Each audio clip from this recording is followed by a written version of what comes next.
Over time, every ship needs repairs. A broken plank is replaced, a torn sail is stitched, a rusted nail is removed. This continues for years until one day, not a single original part remains. And then a question arises. Is it still the same ship? This question seems simple, but it makes us think. What really makes something what it is? Is it the material it is made of? Is it the name people give it? Or is it something else?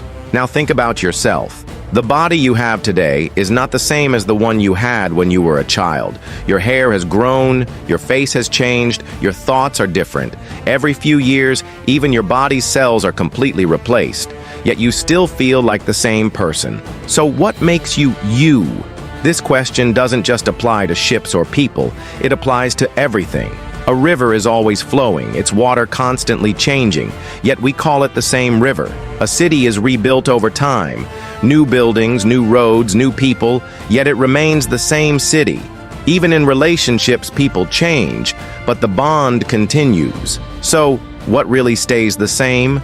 Maybe identity is not about the parts that change, but something deeper. Maybe a ship is not just wood and nails, but the journey it has taken. Maybe a person is not just a body and thoughts, but the experiences, memories, and feelings that shape them. Or maybe there is no single answer. Maybe we are changing every moment just like the ship, yet something about us always feels familiar.